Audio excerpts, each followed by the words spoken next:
तुम हाँ तुम अगर कभी रात को हॉस्पिटल में 2:15 पर जागे हुए हो, एक बात याद रखना, कभी भी आईसीयू के बेड नंबर 7 के पास मत जाना, बिल्कुल भी मत जाना, क्योंकि वहां कोई एडमिट नहीं होता है, लेकिन मॉनिटर जो होता है वो हमेशा चलता रहता है और किसी की हार्ट बीट उसमें शो होती है।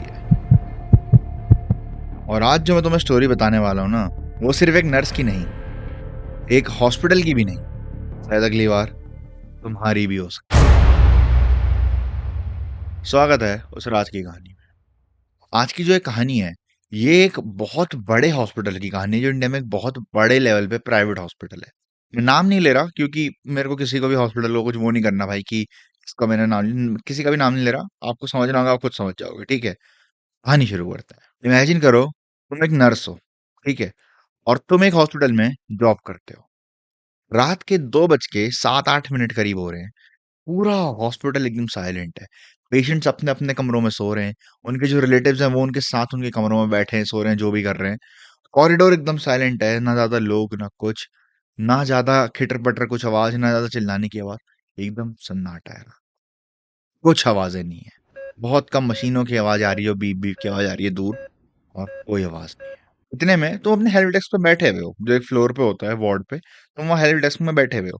इतने में तुम्हारी सीनियर आती है, तुमसे कहती हैं कि आज तुम्हारी ड्यूटी रात को बेड नंबर 7 के पास है। तो तुम उनसे सवाल करते हो कि लाइक, मैम वहां तो कोई एडमिट ही नहीं होता है, वो कमरा तो खाली रहता है, कभी कोई एडमिट नहीं होता है। तो उसकी जो सीनियर मैम होती हैं वो हल्का सा हंस के कहती हैं, आज होगा।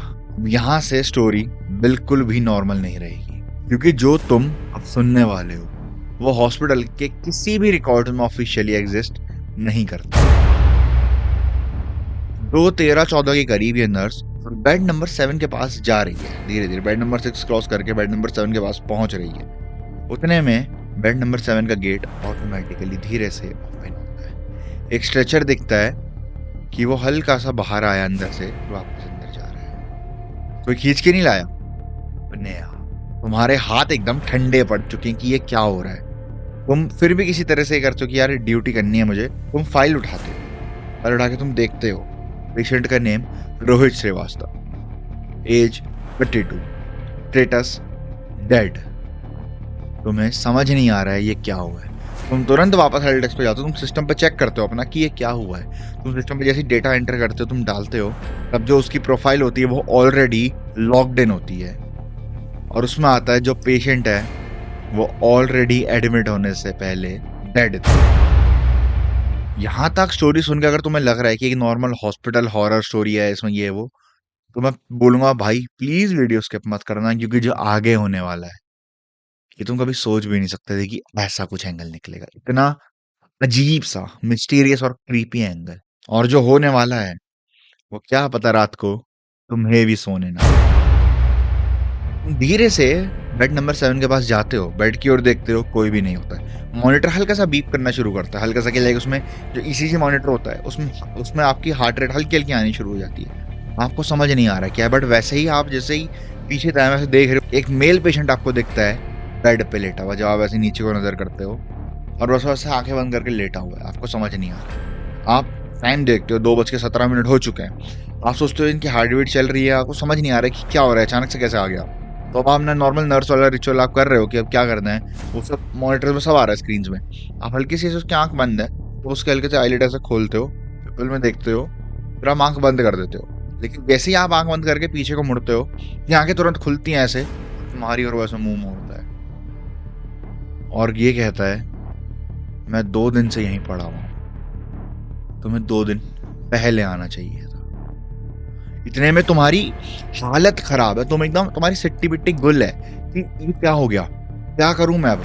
तुम तुरंत सोचते हो, यार किसी तरह से इस कमरे से बाहर निकलती हूँ। तुम नॉब, गेट के नॉब को तुम खोलने की कोशिश कर रहे हो, वो नहीं खुल रहा। जैसे मानो कि गेट लॉक्ड है। इतने में तुम्हें तुम्हारे पीछे से आवाज आती है, तुम्हारी सीनियर मैम की। तुम्हारी सीनियर थी तो तुम बताया तुम्हारी ड्यूटी है, उनकी आवाज आती है।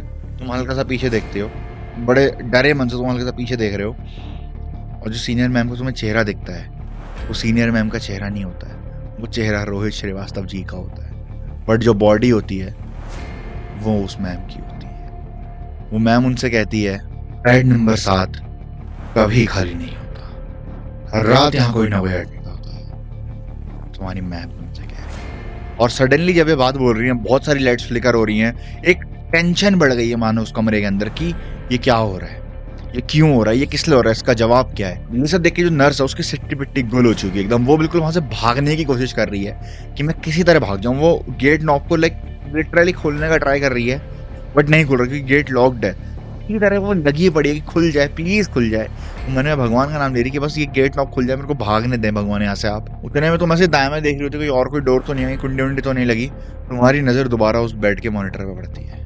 उस बेड के मॉनिटर पे पता है क्या लिखा होता है? नेक्स्ट पेशेंट तुम हो। और अचानक से वो गेट खुद ही खुल जाता है।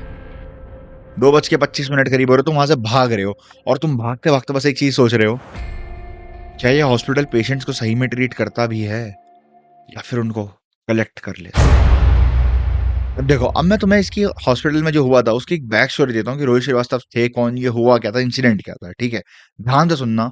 बहुत इंटेंस और एक बहुत जो हमारे देश की रियलिटी है बहुत जगह, वो सामने आने वाली है, तो ध्यान से सुनना। ठीक है, हुआ क्या होता है, जो रोहित श्रीवास्तव जी होते हैं ना, ये ऑफिस से घर आ रहे होते हैं और ये एक नॉर्मल, इनके एक मिडिल क्लास फैमिली में रह रहे होंगे। पेरेंट्स होते हैं, इनकी वाइफ होती है, उनके 2 बच्चे होते हैं, एकदम हैप्पी फैमिली इनकी रह रही होती है। इन्होंने हेलमेट नहीं पहना होता, सबसे बड़ी गलती, हेलमेट नहीं पहना। उसके बाद क्या होता है, एक गाड़ी से इनको हल्का सा पीछे से हिट होता है, बहुत हल्की स्पीड में, कि मतलब 30-40 की स्पीड पे होंगे एट मैक्स, एट मैक्स।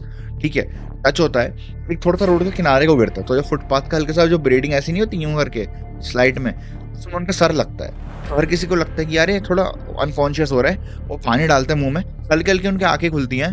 लोग उन्हें तुरंत लाइक एक गाड़ी वाले को रुकाते हैं, उस गाड़ी में भर के उन्हें हॉस्पिटल की ओर ले जाते हैं। लेकिन बदकिस्मती से उनकी डेथ ऑन द वे हो जाती है। ऐसा लोगों को लेकिन पता नहीं चलता, लोगों को लगता है वो जिंदा है, वो हॉस्पिटल जा सकते हैं अभी भी। वो उन्हें हॉस्पिटल ले जाते हैं, लेकिन याद रखना उनकी डेथ ऑन द वे हो चुकी है। वो उन्हें हॉस्पिटल ले जाते हैं, जल्दी से हॉस्पिटल में एडमिट करते हैं। स्टाफ एडमिट होते ही बोल देता है अपने सीनियर्स को कि sir this patient is already dead. Seniors एक बहुत अजीब और एक घिनौना काम करते हैं जो इंडिया में बहुत जगह मैंने सुना है कि होता है। वो है कि एडमिट करके रखो, बिल बढ़ाओ, इंजेक्शन लो, फालतू की मेडिसिन लो, लाख लाख रुपए का बिल बनाओ और 1-1.5 दिन बाद इसे छोड़ना। वही किया उन लोगों ने। स्टाफ भी मजबूर है, स्टाफ ने भी एग्जैक्टली वही चीज करी। स्टाफ ने भी बिल बनाया, स्टाफ ने बस फालतू के इंजेक्शन, फालतू की मेडिसिन 1.5-2 लाख का बिल बना दिया। और 1.5-2 दिन बाद बोला, सुबह के करीब 3-4 बजे उनकी फैमिली को बोला, he is dead, we are sorry. ये आज भी मैं बता रहा हूँ, इंडिया के बहुत सारे हॉस्पिटल्स की रियलिटी है। बहुत सारे हॉस्पिटल्स में ये चीजें होती हैं और ऐसा नहीं है कि मेरे को नहीं पता। मेरा यहाँ मेरा हॉस्टल में मेरा एक नॉन बंदा है, उसके किसी मामा के किसी दोस्त के साथ भी ऐसा सेम चीज हुआ था कि उनकी डेथ हो गई थी, बट उन्हें 1.5 दिन एडमिट करके रखा जबरदस्ती का एक बिल बनाने के चक्कर में। ये हॉस्पिटल्स करते हैं। हर हॉस्पिटल करता है, मैं ये बिल्कुल नहीं कह रहा, बट कुछ हॉस्पिटल ये घिनौना काम जरूर करते हैं। और इसी वजह से जो रोहित श्रीवास्तव जी की डेथ हुई थी, उसी की वजह से उनकी आत्मा वहां उस हॉस्पिटल में रूम नंबर 7 में भटकती है आज भी। और ऐसा नहीं है कि खाली उनकी आत्मा, वहां एक दो और कुछ हुआ है शायद, मेरे को एग्जैक्टली नहीं पता, बट वहां एक दो और कुछ माना जाता है कि हैं उस कमरे में, उस हॉस्पिटल की उस वार्ड में, उस फ्लोर में। और ऐसा नहीं कि हमेशा वहीं रहते हैं, पता नहीं कुछ तो है कि ये हर साल अक्टूबर में ही वहां पे आते हैं और 13 अक्टूबर को उनकी डेथ हुई होती है। ये बेचारे उसी दिनों के दौरान वहां पे सबसे ज्यादा एक्टिव रहते हैं और लोगों को देखते हैं। मतलब ये चाहते थे कि लोग जाने कि यहाँ पे क्या होता है, ये कितना घिनौना हॉस्पिटल है। यहाँ पे एक जान का एक जान की कीमत, एक इंसान की एक जान की कीमत क्या लगा सकते हो आप?